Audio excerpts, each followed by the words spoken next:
I did not end up just married to Johannes. This is now canon. And if you go to The Widow's Assassin, or previous to that, Perry and the Pisgon Paradox, you find out the beginnings of what really happened. So I have a very few copies of both with me. And Colin, the story, it broke my heart reading The Widow's Assassin, because you find out this question that we would always ask: why did the Doctor, having found out that Perry was apparently married off to this warrior king, poor Perry, why did he not go and find her? Why did he not go and say, "Are you okay? Because look, I don't remember what happened. I was dragged out of time. You know, I'm your friend, I care." And you find out the most amazing story of what the Doctor really did. That there's never been anything like it. So I would recommend that, because then you will find out not only what really happened, but Perry's feelings and the Doctor's about all the other things that happened. Because I don't want to spoil it for anyone, so I'm just going to say it's monumental. So come and get a copy and enjoy, because Big Finish have really answered all of those questions. And it's phenomenally done. And for those who did put their hands up, you can attain to that contract, yeah. And if you want to listen to that one, try also my Regeneration one. Yes. How many of you heard that? Yes. That also does the job of explaining exactly what happened. Yeah. Why Sylvester McCoy had to get lost in my suit for a day. And it does it absolutely perfectly. It doesn't detract from anything you saw on the screen, but it arrives at that point in a very, very, very clever way. So, if you can be bothered to listen to that, what's it called? The Last Adventure. Clever. How brilliant. I love it. Because I was quite happy not having had a regeneration, because it meant Sylvester was an imposter. You can't regenerate if you're not there. One quick thing. The last scene you did on Doctor Who was Lord Kiv in Harry's head. And it was an amazing scene. You were brilliant in that scene. And then they sort of retracted that by saying she was not killed off or whatever. That's terrible. Yeah. It kind of undermined that amazing acting job that you did. Well, I think it kind of undermined the whole story. Well, it undermined the whole story completely, yes. Absolutely. Never mind my acting, it was the story. And when I knew I was leaving, John had said, "How do you want to go?" And I said, "Don't misinterpret this, but with a bang. You know, you want to go to me." When the meeting's very different. I meant with some drama. Because I think the monumental way in which the Doctor had sacrificed himself and put himself through a regeneration to save her life right at the beginning of their relationship. And then he'd gone mad and she'd stuck with him. They had a phenomenal relationship, so therefore please don't make it, "Bye, Yeah. see you, have a nice flight." You know, it hadn't, I needed it to be something.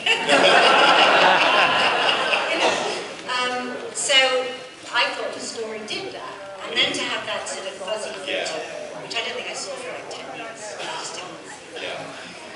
But it was done because people were, it's that viewing figures annoying thing. Well, I was responsible for it in part because I asked the question. Because the Matrix was lying. The Valiard had tampered with the Matrix. And I said to John, "Is she dead? Or is that part of the tampering?" And he went into a huddle and they put that in. They wanted. They needed to answer it also because the BBC had more complaints. I was sitting in a position of, "Yay, Perry has a dramatic ending, yay!" And I wasn't sitting in the position of, you know, parents consoling kids. This little assistant had just been... She died before I could marry her. Or turn into her and be her. Because I was thinking in terms of the women, the girls watching it and thinking, "Oh, yeah, my sister." So they did have a lot of complaints that they did that. So I think it sort of is a funny element, but I don't think it needs to do it. Nobody complained about Andrew, did they?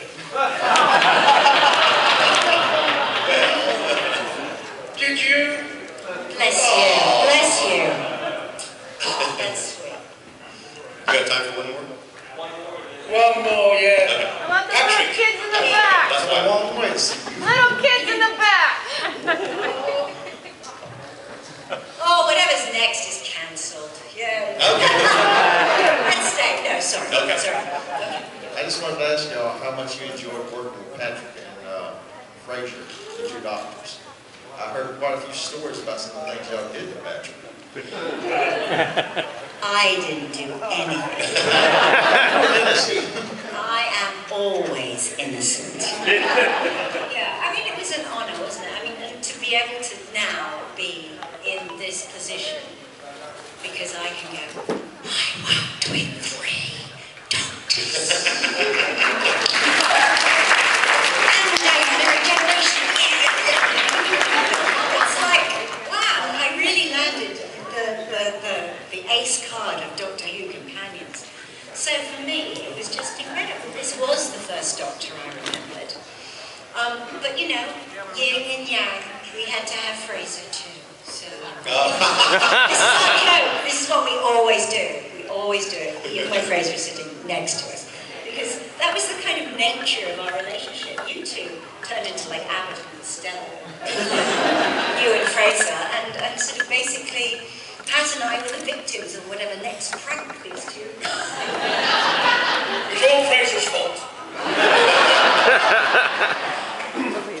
Yeah, Patrick for me was the governor.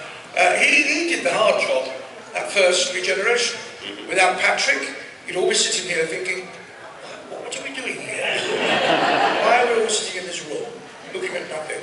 Because everything that's happened since then has been because the second Doctor was so magnificent, so different, so clever, and kind of grabbed the show and made it what it's now become, which is something where we look forward to the next Doctor. So if I'm forced to say who my favourite Doctor is, I will say Patrick. And I think most of us who followed him will say the same, because of that one fact. He did the hard job that we benefited from. And I knew him personally because I shared a flat for 3 or 4 years with his son David, who was in a few episodes. And I was David's best man when he got married, so I saw part of the wedding, obviously. And yeah, he was just a warm, generous, talented man. He was a real character actor. He was never a star. You know, you could put Patrick Troughton in for a movie, but he was in so many movies playing that next down very important character brilliantly that he had a wonderful career. And he was a great man. He was very, very generous. He actually, because young, I don't know if it's true now, but I don't think the young success, the doctors who follow us care a hoot what we think. But I wanted Patrick's approval because I revered him. And when he volunteered that some nice things about my doctor, I was walking on air for the next day because he had approved. Okay, we have a question right back here. Very young Right right here. And then we have a couple of things that we have, a couple of presents that we have. So we have to. Oh, stay here. Oh, is that why he steals microphones? Yeah, I've seen it.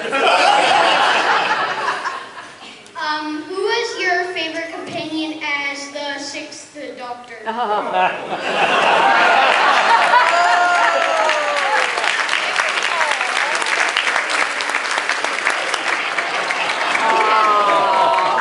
You always love you first.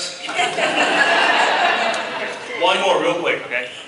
What was your least favorite villain as the 6th Doctor? Least favorite villain.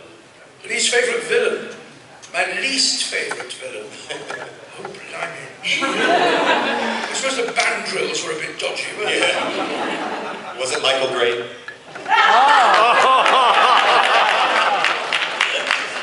No, I don't even put the word favourite anywhere near. To be fair to Michael Gray, he had made remarks about Doctor Who being a waste of space and time and television long before he went to the BBC. So if he was in charge, he was perfectly entitled to do that. We just disagree with him. Yeah. That's all. He really hated science fiction, Doctor Who, and Come Dancing. Which are the two most successful BBC shows on the Saturday It's night. almost like it was an inside job, like he was working for someone else. Yeah, it was almost like he didn't have a clue or a finger on the pulse of the people at all, really. Which Okay. kind of We have, do you have your present for Colin? No, I've been in this room for 3 hours. I haven't been upstairs yet. But we do have one for Nicola. So, People, you're giving me people. yeah. Well, the Browns would like to go home with you.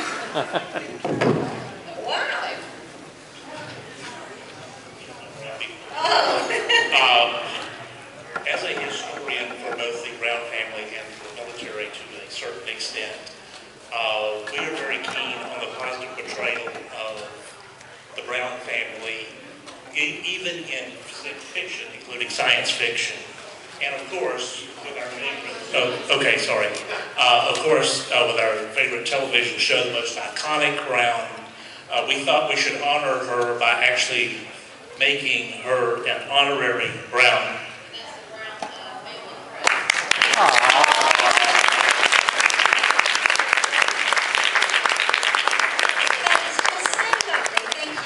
Now, one further very, very quick thing. Nicola has offered to do a really, really amazing, generous, special thing to contribute to our charity this year.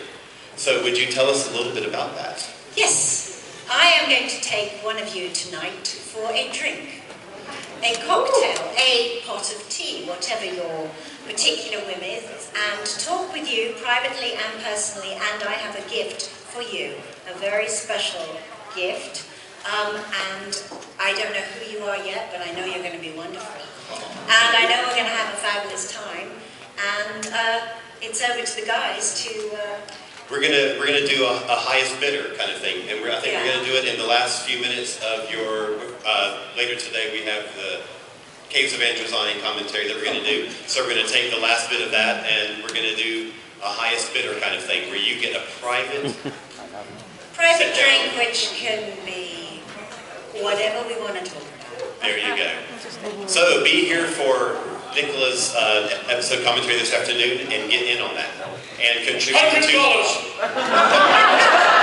And that's where the bidding starts. So, Colin and Nicola, thank you so much for being so...